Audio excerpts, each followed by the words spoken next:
Hello, good day to you all. This is Jammal Adẹyẹmi Baba. Today is November 13th, 2023.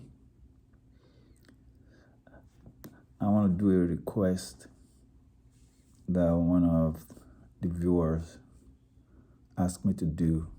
Is one of Shaklery's Agidigbo Song. It's a long line, it's 46 minutes long. In the earlier part of it, there's not much drum variety in it. So I'm going to try and speed it up as much as possible. I'll just flow with it till we get to where there's drum beats. Then I might break it down if need be. But what's that Agidigbo music? Agidigbo music, when I was growing up on Lagos Island in the early 60s, it's music that the Elijahs, the riverine, the waterine fishermen would sing, because they are tenants mostly, and all night long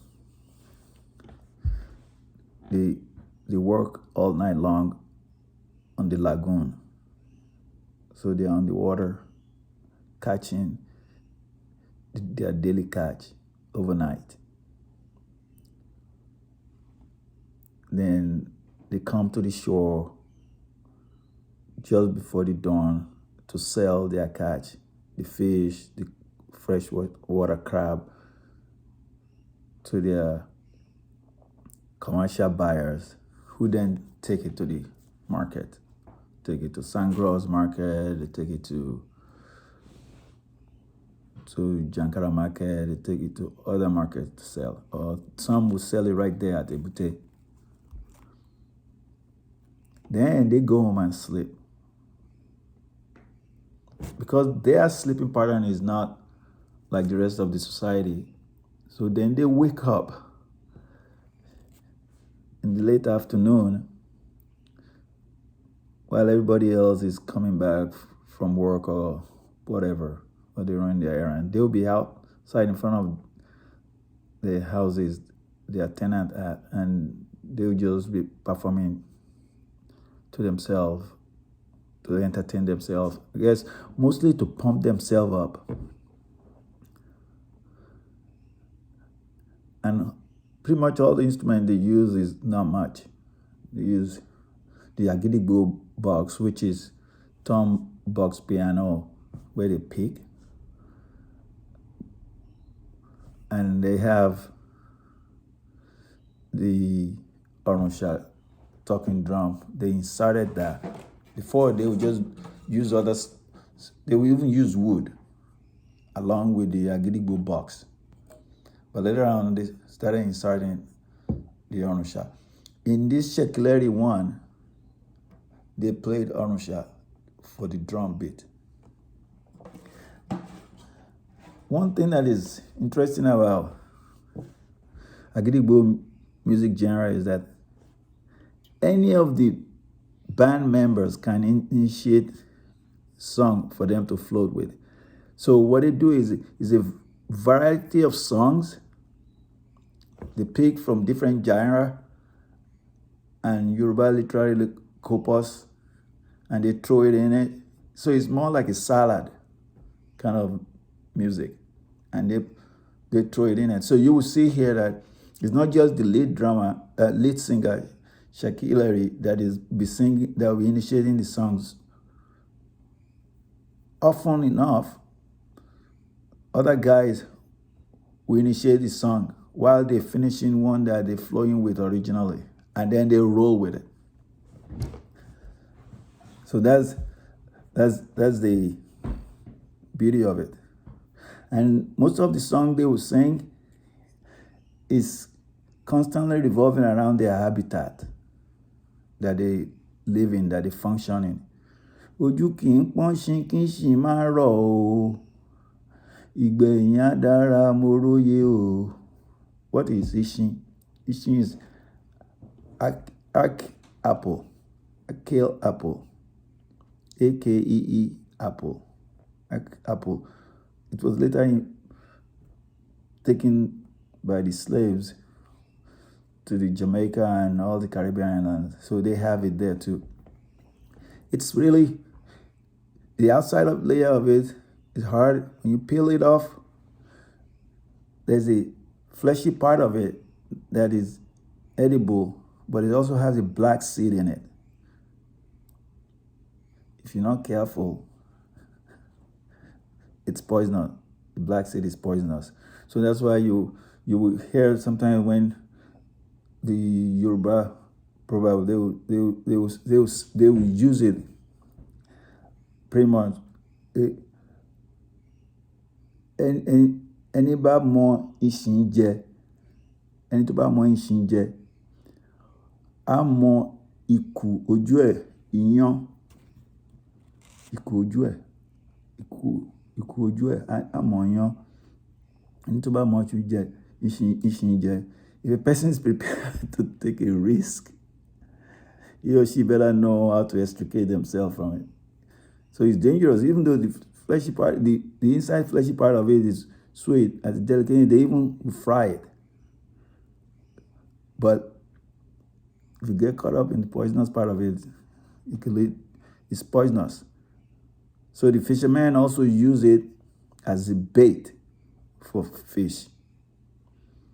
So one has to be careful. The Jamaicans, when they have the vomiting disease, pandemic, that's because they were eating the iku, the black seed part of it, and it make you, mess you up. Anyway, so that's that. Another thing you want to watch out for, they will use okete luwaya. Okete is a big rat, big bush rat. Sometimes they call it giant bush rat. In the Yoruba, literally kopos. Okete obafa mule, odafa. So okete is always trying to negotiate and always trying to spawn people. He's always trying to play trick, or he's like a politician. So okete luwaya ìdájọ́ ti dé. Okete luwaya ìdájọ́ ti dé. Ó wá ń try láti saga the hunter that caught him. Ó ní má pa òun o ọdẹ, ó ní má jẹ òun o ọdẹ, gbé òun délé ọba o ìwọ ọdẹ. He's stalling. It's all stalling tactics. Maybe by the time you get him to see the king, which is you're going to be in a long waiting period. He's just trying to extend its life, hoping something else will intercede.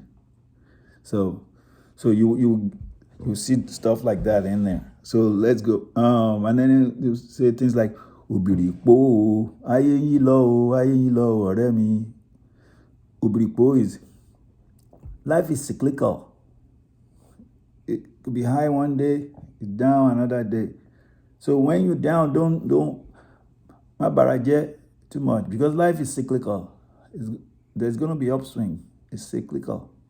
Obiripo, ayé yín lọ ọ̀rẹ́ mi, àgbé tèmi bọ̀ o.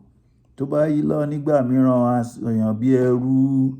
Tó bá yí lọ nígbà mìíràn, a ṣèyàn bí ọlọ́lá. Obiripo, ayé yín lọ ọ̀rẹ́ mi, àgbé tèmi bọ̀ o. All right, let's go. It's 46 minutes long. I'm going to try and I'm just going to give you guys the drum, because that's the request I got. Okay. There are about a couple of drums in there that I'm not 100% sure of. So I'll just let you know. If I give you this, that means I'm not 100% sure what it was saying there. Okay, so here we go. Ṣhakilẹẹri.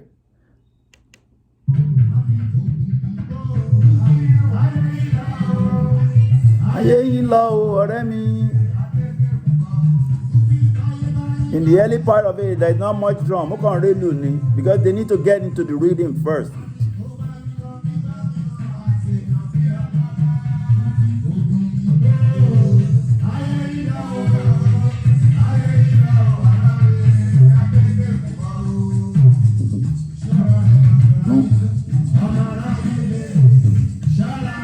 It tested that.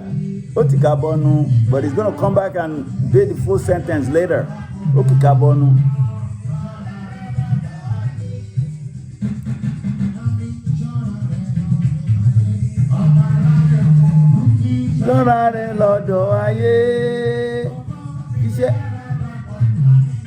If you too much of vanity in your life, need spirituality, need conscience, be self-absorbed.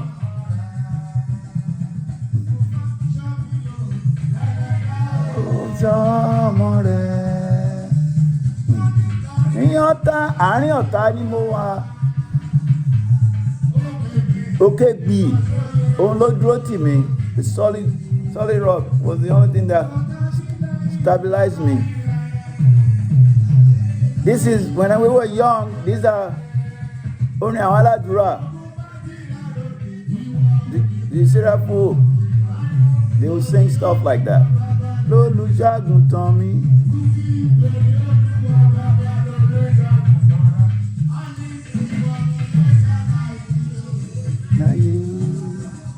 Má fìyà jẹ. Ọlọ́run má fìyà jẹ ọmọ ní má ṣàhùn, má fìyà jẹ.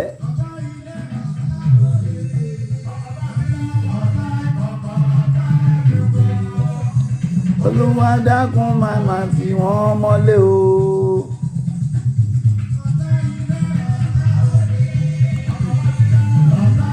Lílòlù.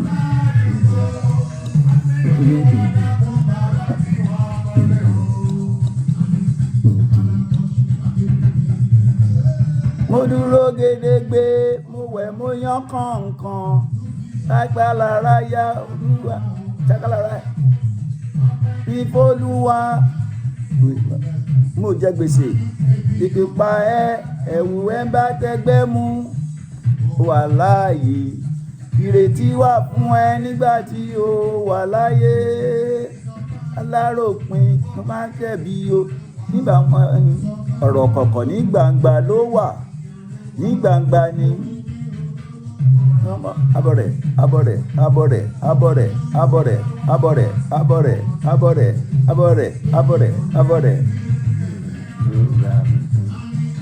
Ráúdà kùdọ́gba nǹkan. Ìsìkò rẹ̀ adé tí gbogbo wa kò ní gbé ẹnìkan. Wọ́n ló sọ yé ayé dá wa lọ. Ó pẹ́ títí akálòlò á pé bàbá.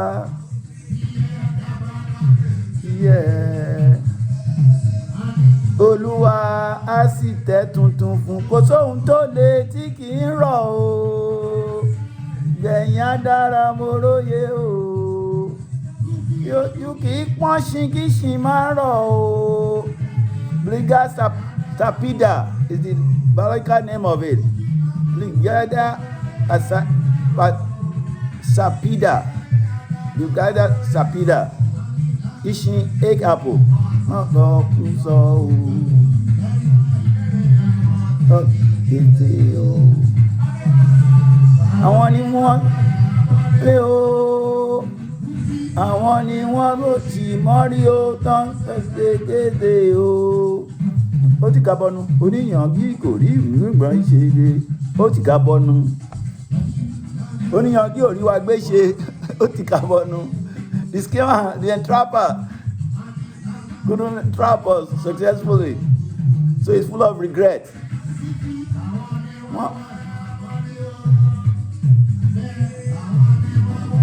Mario tante se akuse o. Ẹ̀yin Rafiu.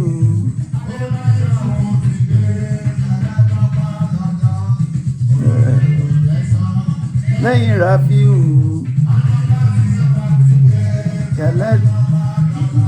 má pa bọ̀bọ̀ yẹn, ara wa ni bàdí o, ara wa ni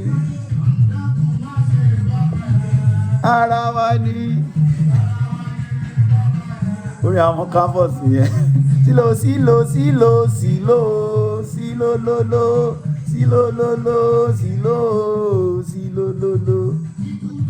má pa bọ̀bọ̀ yẹn, ara wa ni bọ̀bọ̀ yẹn, ara wa ni bọ̀bọ̀ yẹn, ara wa ni bọ̀bọ̀ yẹn, ara wa ni.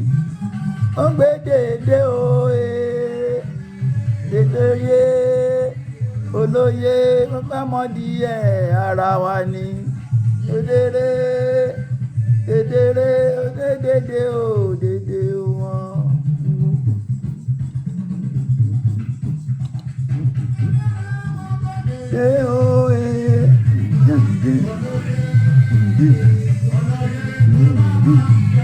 Ara wa ni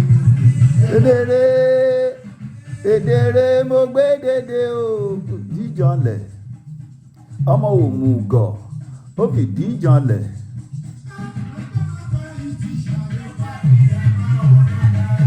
Ire lolú o ẹ̀múdódó ààrẹ wa, ìsọkúsọ they sing a lot of ìsọkúsọ. Ọlọ́pẹ́ ìtìṣà ló padì ẹ mọ́ o lálẹ́, iye lolú o ẹ máa ṣeré lọ, ẹ̀múdódó ààrẹ wa, iye lolú o alálẹ̀ olùyè.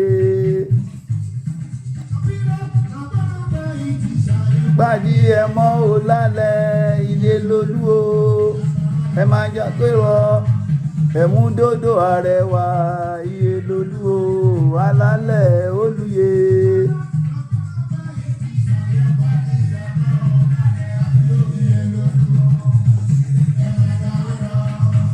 Ẹ̀múdódó ààrẹ wa, iye lolú o alálẹ̀ olùyè.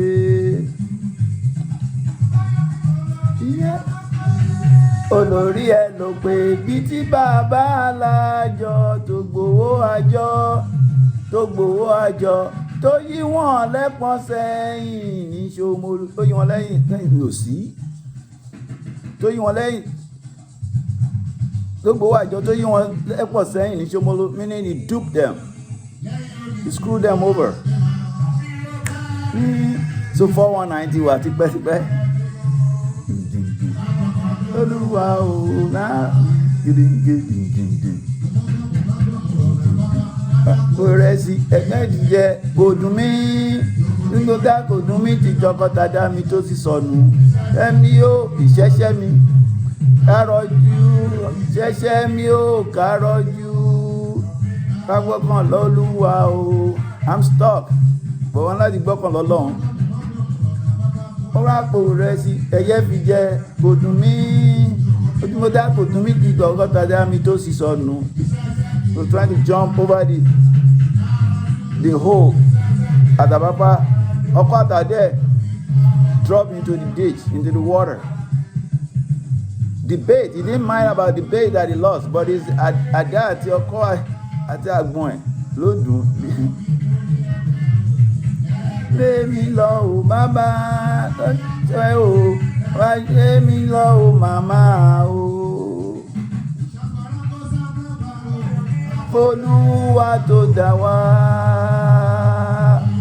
kó dá alábàárò, àfolúwa o bàbá, kó dá alábàárò, àfolúwa tó dá wa o.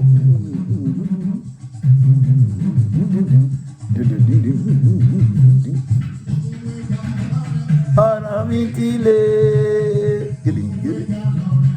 ọ̀rọ̀ mi ti le,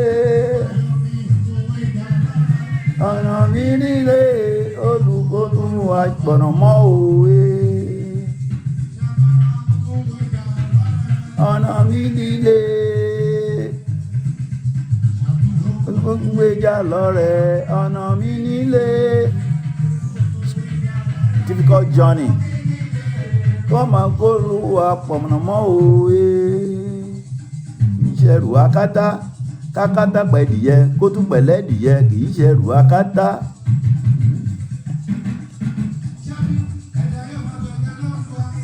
Olè yẹn bí olè padà títí láláì. Sí olè is a term. It's not that you go lé o kò sí nǹkan tó lè fọ́ba ọmọ èdè. Má rè bàbá mi o, ìwọ mo gbẹ́kẹ̀lé o. Ìwọ mo gbẹ́kẹ̀lé o, ọmọ èdè. Gbogbo wọn lọ́dún mẹ́fà, ìgbàgbọ́ wọn yóò ṣòro. Orin àwọn aládùúrà àwọn sẹ́ráfù ni. Wọ́n tún lè padà wá. Àjọlé máa lọ́lé. Kó sọ̀rọ̀ bí Jésù mọ́ láyé. Ọmọ èdè yé ṣòro. Máa wo wọn ọdún mẹ́ta. Ìgbàgbọ́ wọn yóò ṣòro. Bóyá wọ́n á tún lè padà wá. Máa lọ́lé. Kó sọ̀rọ̀ bí Jésù mọ́ láyé. Lójí a kì í bókùn ẹyẹ lórí ìtẹ́ pírí lòlògó ń jí.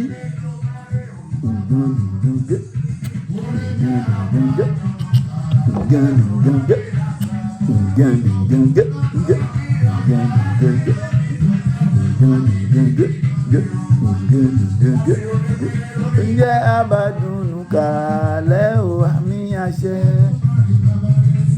Ìwọ́ra kòrò wá kan ó dágbó kòrò oyin sí. Wá ṣàlàyé ẹ̀ sí. Dídùn nílé olóyin ògo ni yípadà mọ èdè. Yóò rọ tẹ́wí tó tọ́ ohun èdè. Ọmọ èdè. So as Ṣhakilẹẹri is gbókùn ẹyẹ lórí ìtẹ́ pírí lòlògó ń jí. So as Ṣhakilẹẹri is throwing some lines, the drummer is telling ọmọ èdè. Balẹ̀ láǹkì ẹ̀ wò ájé lójí.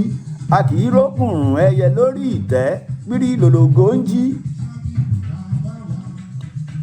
Bàbá wa ṣàbí ò lè gbé jùdí, ṣàbí ò lè gbé bàbá ló jẹ́.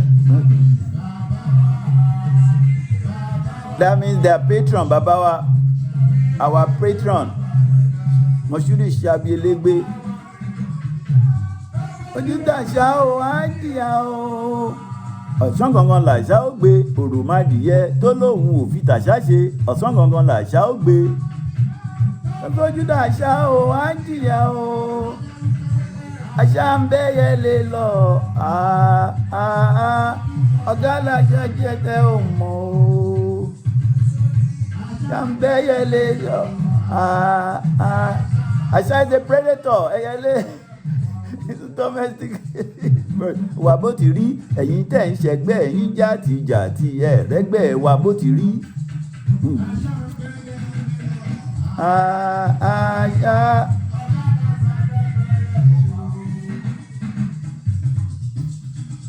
mọ èdè.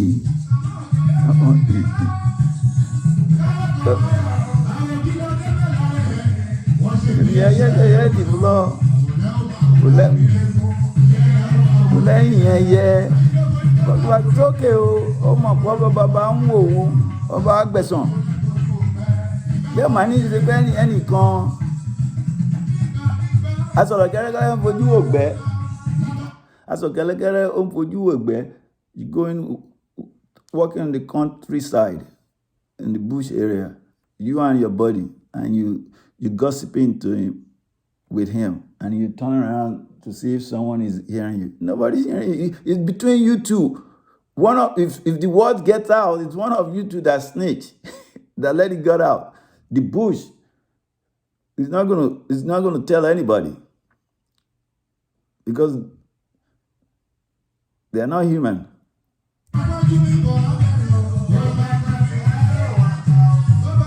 Wá òun á sì gbà bó bá kan ti wá òun á gbà. Ẹlẹ́gàn ló dùn kan ti wá òun á gbà. Ìwà òun á gbà ó. Bó bá kan ti wá òun á gbà. Ìgbàgbọ́ mi ń lọ wá dẹ̀rọ̀. Bó bá kan ti wá òun á gbà ó. Bó bá kan ti wá òun á gbà ó. Gbẹ́gẹ́dẹ́ kì í mojú ọjọ́ o, àníjẹrẹ ní gbọ̀ngàn àná èrò. Àtàsí apá lásàsí. Orú ara rẹ̀ ló fi bo. Láìrò, láìrò kọ́kọ́. Báwo ni tá ò bá ní, ìwọ̀n là ń bá ní yọ̀tá kan. Àwèrèdèpè, pélépè lọ. Yo, ajuwa sawa. That's the influence of Ghanaian music. Ajuwa sawa. Yo, ajuwa sawa. Yo, early high life music of Ghana, sipping in. Àgùntàn olólo di lọ́jà. Àgùntàn olólo di lọ́jà. Ṣé olódi wọn? Àgùndé. Àgùndé o. Onígbà wa tọwọ́ tẹsẹ̀. Yo, ajuwa sawa. Yo, ajuwa sawa. Yo, ajuwa sawa. Yo, ajuwa sawa. Wọ́n èdè.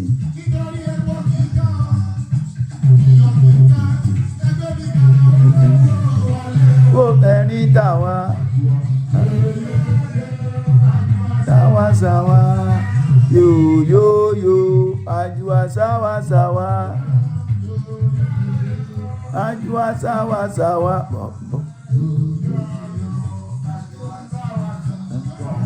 Lójí a kì í gbókùn ẹyẹ lórí ìtẹ́ pírí lòlògó ń jí. Orúkọ sọ́yìn dandan ẹ̀yẹn ni ló kọ́lé fún kan. Owó olówó lè gúngún ná. Aṣọ aláṣọ lẹ̀gà ń dàbúra. Tírí pẹpẹ níjànú ìyèrè lóko. Tígítọ̀pẹ̀ ló ń ṣàánú ìyèrè lóko. Ìyèrè is a climbing plant that germinates black pepper. That pepper initially is reddish, but once it's dry, it becomes a black pepper. But igi yẹn ò lè dúró fúnra rẹ̀, is a climber. So àwọn igi inú igbó ló máa ń tòrò mọ́. Ó ṣe sọ pé igi tọ̀pẹ̀ ló ń ṣàánú ìyèrè lóko. Is the benefit of other trees that ìyèrè latch onto. So help me.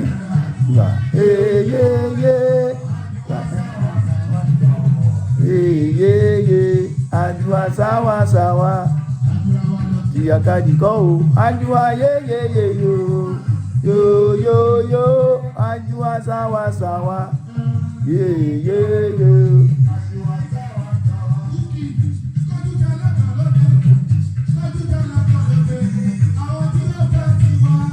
Àwọn tó ń perí àwa níbi Toyota ní àwọn.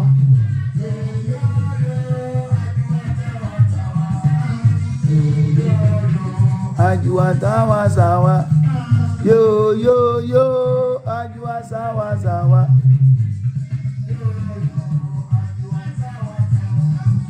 Everything the sour. Ogogoro iná the sour o. Òkùrọ̀. Ogogoro wa sour. Wọ́n fi ń pàrònú rẹ̀ ni. Kárí. Sawa. Meaning it suits you in all conditions when you are down. Sawa. Don't go sour. Yo. Ajuwa sawa. Yo.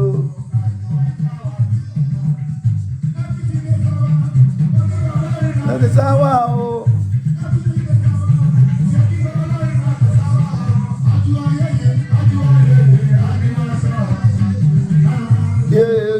Yo. Ajuwa sawa. Yo. Ajuwa sawa. fún mi lálẹ́ lálẹ́ jà fún mi ojú mi jà fún mi jà fún mi jábọ̀ jà fún mi abọ̀rẹ̀ abọ̀rẹ̀ abọ̀rẹ̀ abọ̀rẹ̀ abọ̀rẹ̀ orí mi jà fún mi orí mi jà fún mi orí mi dákun jà fún mi orí mi dákun jà fún mi.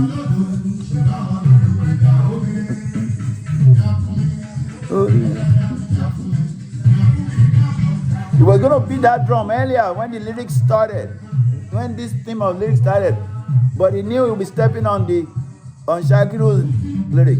Yeah. Jà fún mi, jà fún mi. Orí mi jà fún mi, tètè. Ẹ̀dá mi jà fún mi, tètè.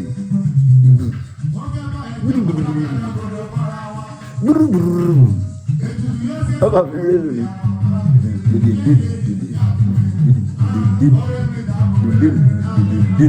Did it down.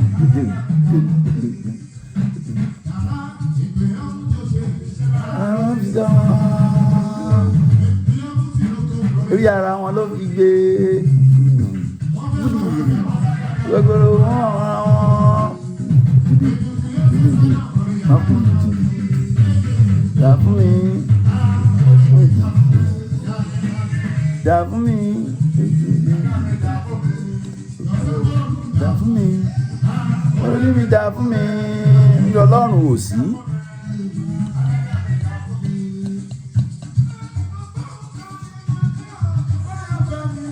Oh, ahoye, ahoye, oh, ọ̀rọ̀ wọn.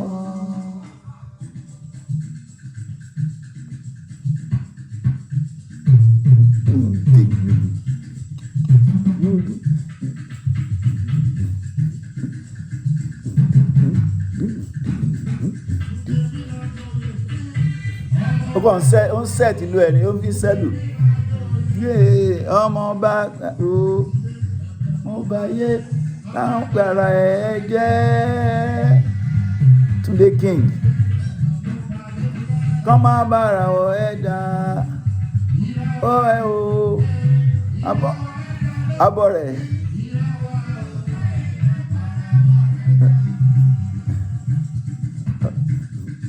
yẹ̀kùn mọ́ mi ọba mímọ́ má tilẹ̀kùn mọ́ mi.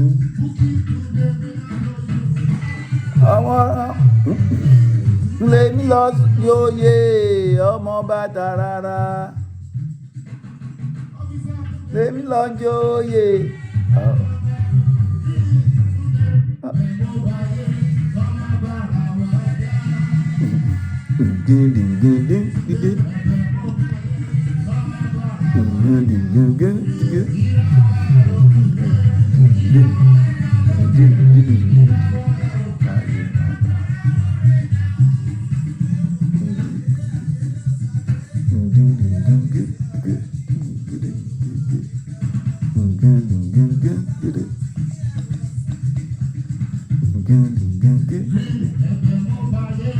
Ọmọ bàrà wọ ẹ jẹ́ abọ̀rẹ̀ abọ̀rẹ̀ abọ̀rẹ̀ abọ̀rẹ̀ abọ̀rẹ̀.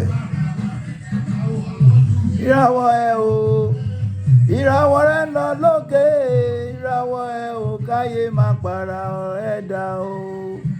Gbọ́lẹ̀ ọmọ òmùgọ̀ ó fìdí janlẹ̀.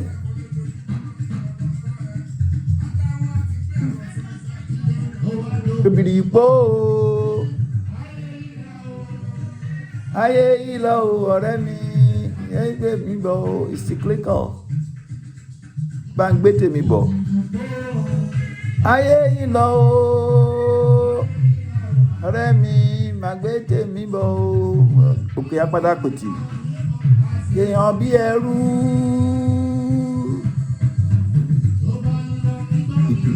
èèyàn bí ọlọ́lá bí ọlọ́run ò sí ọba bí ọlọ́run ò sí ẹni kó má fìyà jẹ ni àtàrí ẹni kó má fìyà jẹ ni mo dúpẹ́ ọlọ́run ò pa mí lẹ́kún mo dúpẹ́ ọwọ́ ṣòkòtò mọ́wọ́ bàtà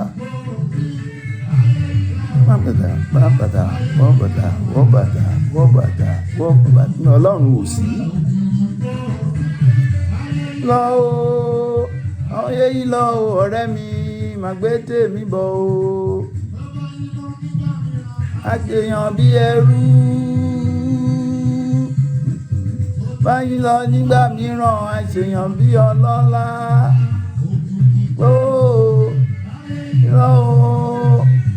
Ó kàn rélu ni.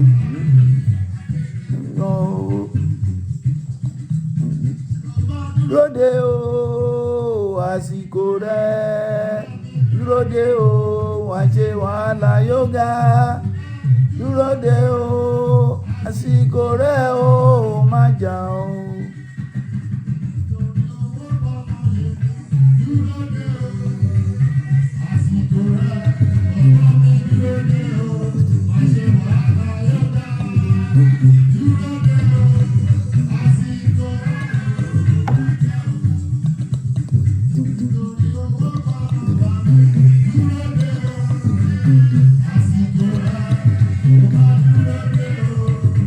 Wàhálà yoga, dúró de o, àsìkò rẹ̀ o, má jà o. Bí owó kan mọ yèmí, àsìkò rẹ̀. Dúró de o, wá ṣe wàhálà yoga. Dúró de o, àsìkò rẹ̀ o, má jà o. Gbàgbìtì àtó bàbá má pẹ́ nìkan ní bàbá òkè apáta pìtì.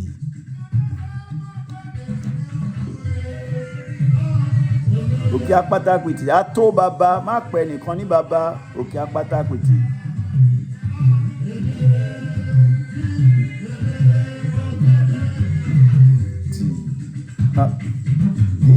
Ó di ta fájì ká tó parí ogun mọ́, ó di ta fájì. Until we get to Tafaji, that's when we'll stop the battle. Ó di Tafaji ká tó parí ogun mọ́. That's when we'll shield our sword, our battle items.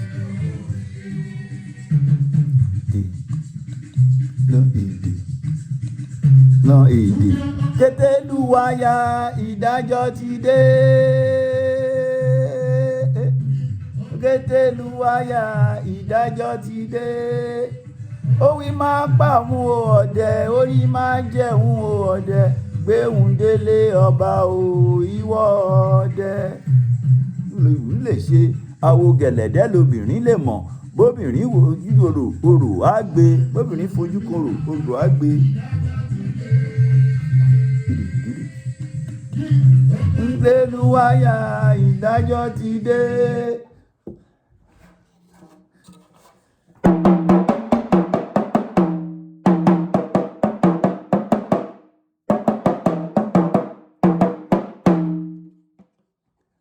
Let's keep going. Bí máa jẹun o ọ̀dẹ̀, gbéhùn délé ọba o, ìwọ ọdẹ. Gbàgbára pìtì. Àtó bàbá má pẹ́ nìkan ní bàbá òkè apáta pìtì.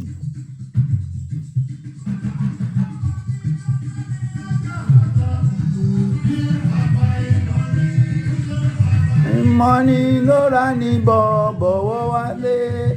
Àyàngbọ́n àyànmọ́ yọ̀ ń bọ̀ ìsì o. Mọ̀ ń bọ̀ ìtàdí o ṣe àyànmọ́ yọ̀ ń bọ̀ ìsì o. Ìrówó lórí ẹmu ẹgbẹ̀sọ̀ máa jáyé.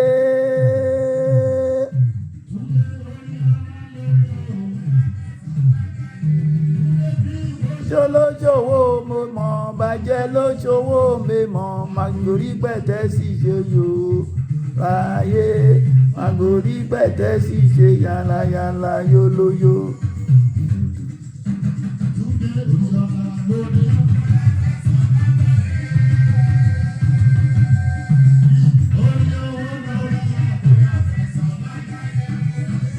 Kójó lóṣòwò mi mọ̀, bàjẹ́ lóṣòwò mi mọ̀, màgòrí pẹ̀tẹ́ sì yóyó láyé. Ọlọ́run má fìyà jẹ ọmọ ní má ṣàhun má fìyà jẹ. Gbèrègún ọlọ́rọ̀ ni o. Gbèrègún is a plant. It's common in Lagos Island, on Lagos Island, and the water side, riverbed. Òwúrọ̀ àjígbélé pawó, ó ìnáta, wà náwó ìnáta, wọ́n wá faṣọ àlárí ìbora, gbèrègún ọlọ́rọ̀ ni o.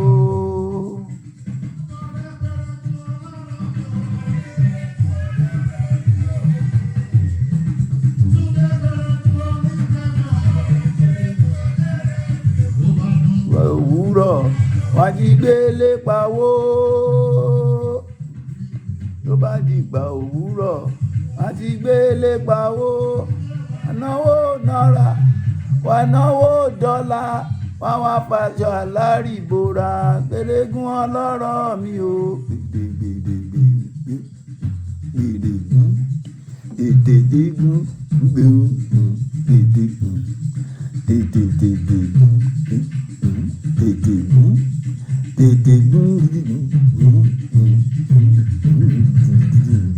Ìsọkúsọ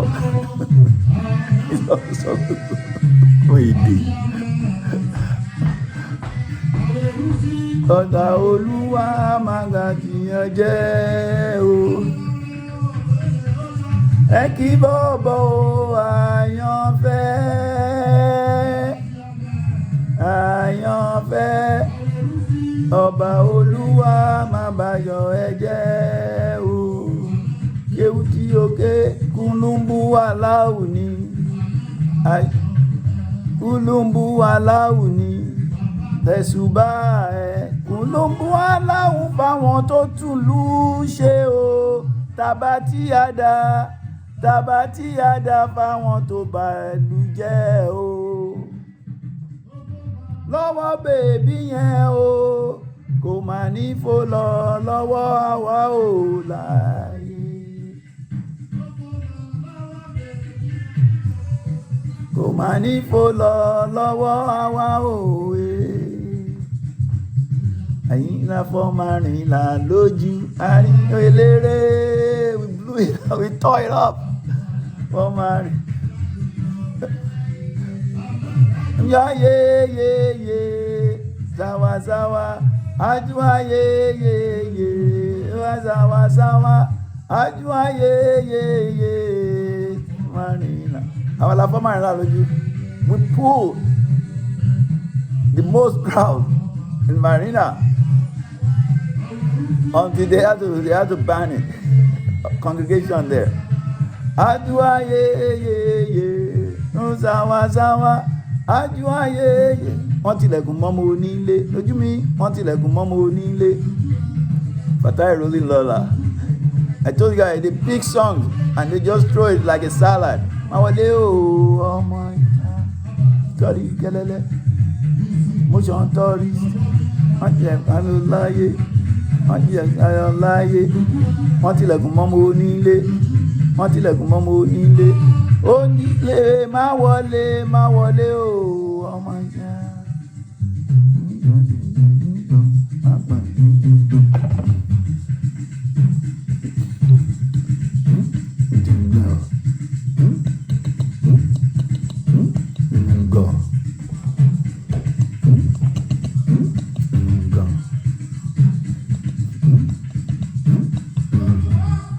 Mado, Ekpin Mado.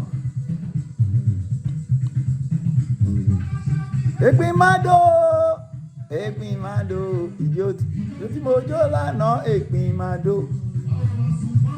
Bá ò gbọ́dọ̀ gbọ́ Ekpin Mado. Bá ò gbọ́dọ̀ gbọ́ Ekpin Mado. Bàbá èṣe o, èṣe o.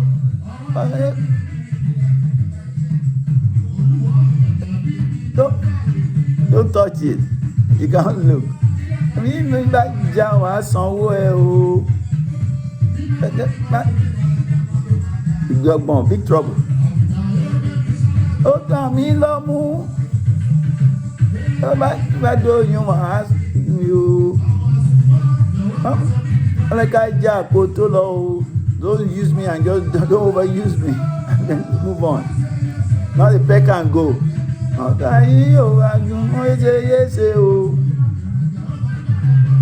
Yes, oh God of all, yes, oh.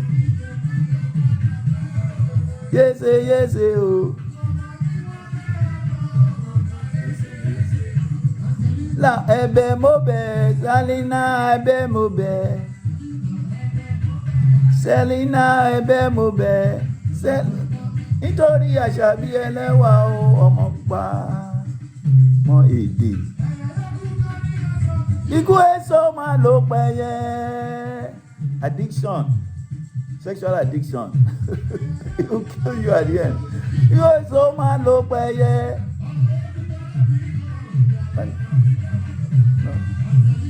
Ẹ̀bẹ̀ mo bẹ̀, Selina ẹ̀bẹ̀ mo bẹ̀. Na ẹ̀bẹ̀ mo bẹ̀, Selina ẹ̀bẹ̀ mo bẹ̀. Sẹ́lí o, Sẹ́lí. Nítorí Àṣàbí ẹlẹ́wà ọmọ gbà náà ní nǹkan. Gbọ́dọ̀ ní nǹkan. Lú Ṣẹ́gun. Nǹkan ní nǹkan.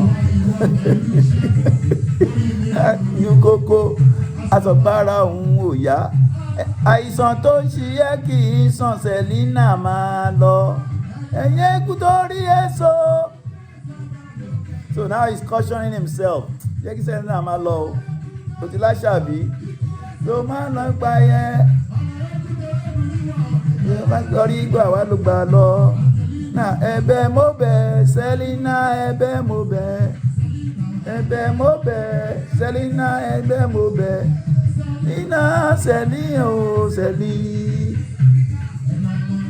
Nítorí Àṣàbí ẹlẹ́wà ọmọ gbàgbọ́ lórí bá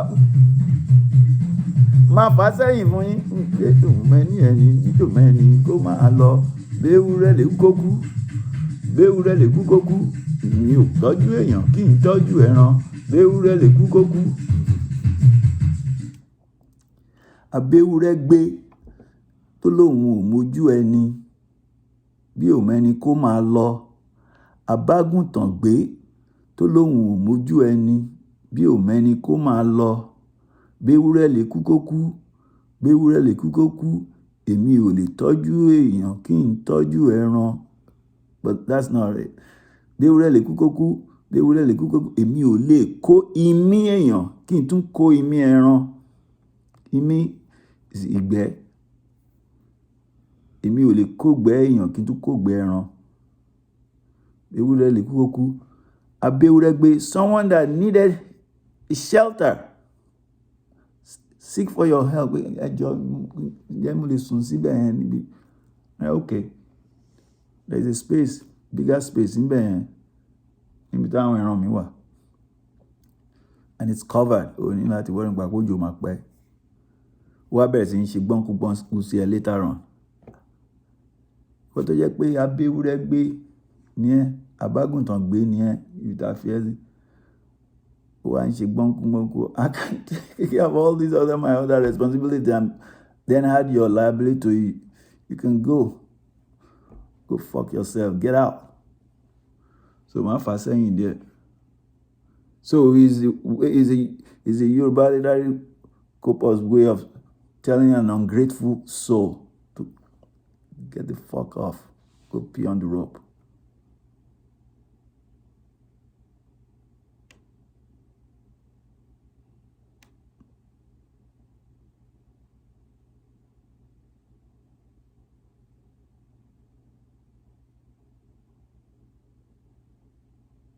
Let's try it.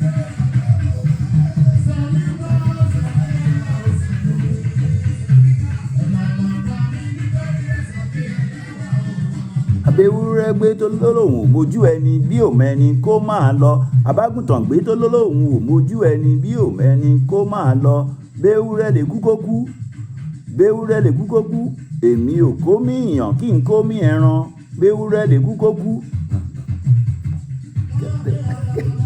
Get the hell out. Scram. Tẹ̀síwájú níṣẹ́ ìgbàgbọ́ tí ọba kò lè tó tọmọ ẹ̀.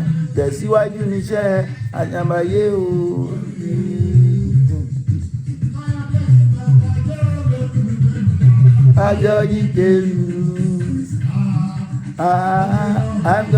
Agidigbo so Agidigbo yo lo lilu gbelu lọ Agidigbo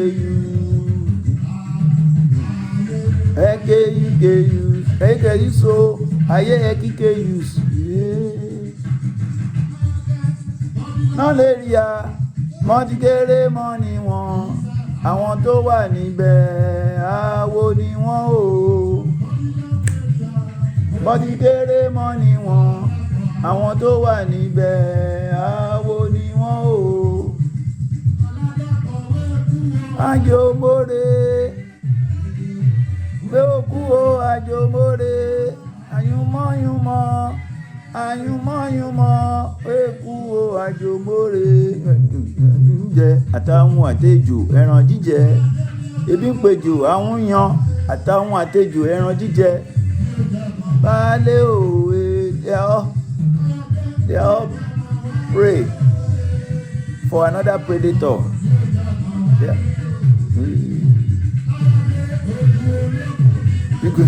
Ìmọ̀ mi lè jẹ wọ́n ṣùgbọ́n wọ́n wá lé òwe they all protein lé òwe ẹlẹ́gbẹ́ mo rí ṣùgbọ́n mo wá lé òwe abọ́rẹ̀ ó yàtọ̀ sáádára pé máa mọ̀ wá lé òwe kéde sá fún wọn o má ṣe gbára lé wọn sá fáwọn ọ̀dàlẹ̀ sá fún wọn o má ṣe gbára lé wọn sá fáwọn ọ̀dàlẹ̀ sá fún wọn o má ṣe gbára lé wọn sá fáwọn ọ̀dàlẹ̀ sá fún wọn o má ṣe gbára lé wọn sá fáwọn ọ̀dàlẹ̀ wọn o má ṣe gbára lé wọn sá fáwọn ọ̀dàlẹ̀ sá fún wọn o má ṣe gbára lé wọn sá fáwọn ọ̀dàlẹ̀ sá fún wọn o má ṣe gbára lé wọn sá fáwọn ọ̀dàlẹ̀ parílà máa wá àti ṣayọ̀ látàná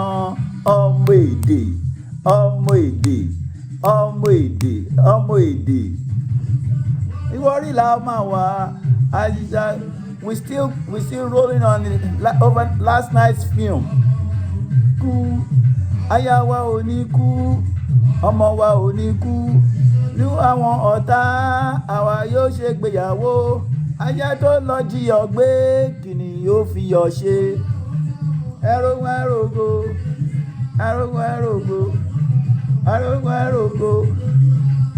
ẹrógó léo ẹrógó èrò kí yẹyẹ ẹ o.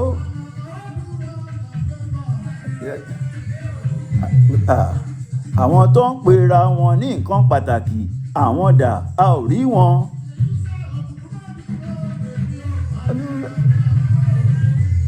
Àwọn dà àwọn tó ń pera wọn ní nǹkan pàtàkì àwọn dà a ò rí wọn.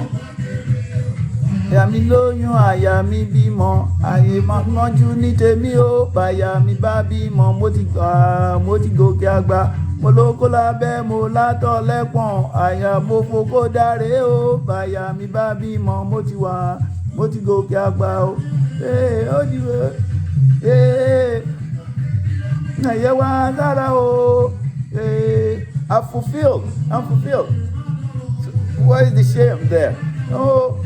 Òjèjẹ búrẹ́dì má dán o tìpalà jọyìn lólè má dán o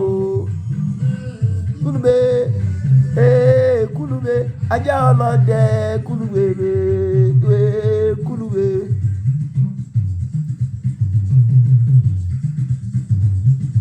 There's a loyal dog. Àbájá ọwọ́ ọlọ́dẹ lùgbé. Ọba Olúwa máa bá àwọn jẹ́ lóbìnrin lè ṣe awo gẹ̀lẹ̀dẹ́ lóbìnrin lè mọ̀ bóbìnrin fojú dorò orò á gbé lórí ẹ bóyá fẹ́ sọjọ́ méje.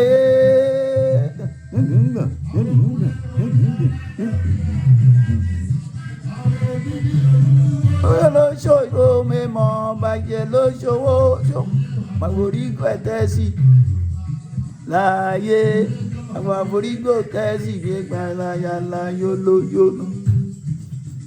Gómìnà ò bá wá ṣe ẹyẹ àdàbà yọ lójú tó bá yọ lójú èmi ò sí níbẹ̀ ìwà rẹ̀ ló ń dá lẹ́jọ́. Ẹni tó lóun ò bá wá ṣe ẹyẹ àdàbà yọ lójú tó bá yọ lójú èmi ò sí níbẹ̀ ìwà rẹ̀ ló ń dá lẹ́jọ́. Wá ti ríra wa o ní ti rọ́mọ ẹkùn ara wa ti ríra wa o eré ayé o ara wa ríra wa ológìní rọ́mọ ẹkùn ara wa ríra wa. Kíkàndé o àòjé olùwọlé ẹ̀kí sì ké o.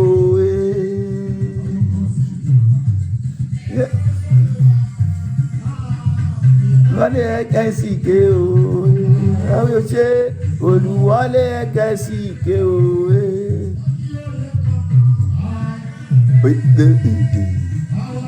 Yóò ọmọ fẹ́ gbó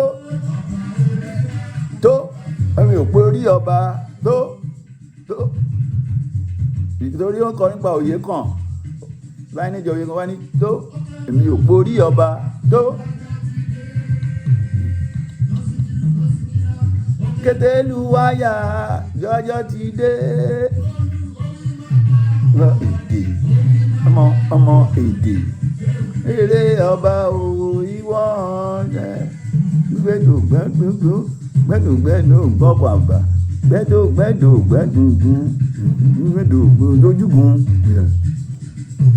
So that drum line is now gbẹdùgbẹdù gbàgbogbo wa rọlẹ̀kẹ̀ kan rọ bàbá alágbẹ̀dẹ ojúgun á ní ẹnu ehoro kò gbà jánu.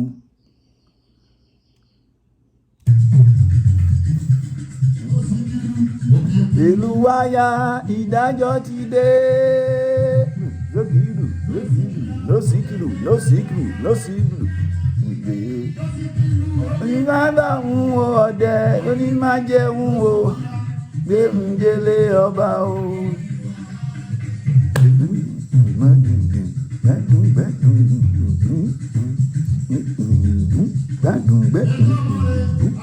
Yòówé kí mi kó àbọ̀ o. Gómìnà àyà mi o yóò kó àbọ̀ o. Àmọ̀sísábẹ́ mọ̀sísọ́. Oníṣekúṣe. Yẹ̀rẹ́ lẹ́dí ẹ̀ láàrún ọmọ alẹ́gbọ̀já yàn.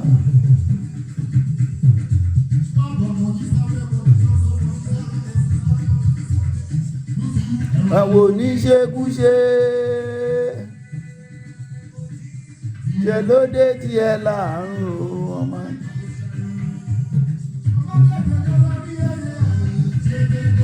Àwọn tó ń pera wọn nìkan ní nǹkan wá gbé mi.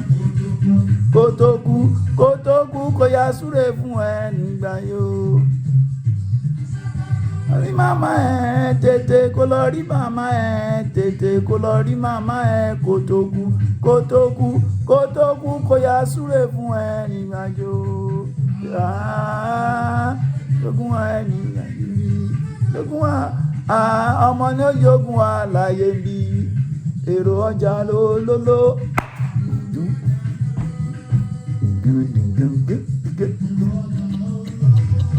Ìjọba lóló àpáyà mi ọ̀rọ̀ ara là ń fẹ́ èrò ọjà olóló. Wẹ́rẹ́wẹ́rẹ́ là ń gági ọ̀rọ̀ gọ̀rọ̀ wọ̀rọ̀wọ̀rọ̀ là ń rìndí ọ̀rọ̀ ọmọ ní ìyókùn ní yẹyẹ àwọn mi ló ní yẹyẹ jà lóló àwọn mi yeah, jalolo, jalolo. Oh, jalolo, jalolo, jalolo.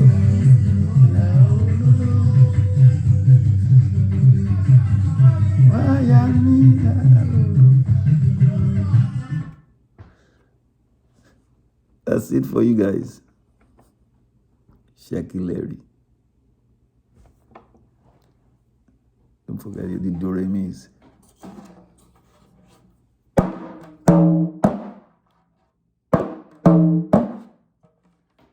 Leave comments.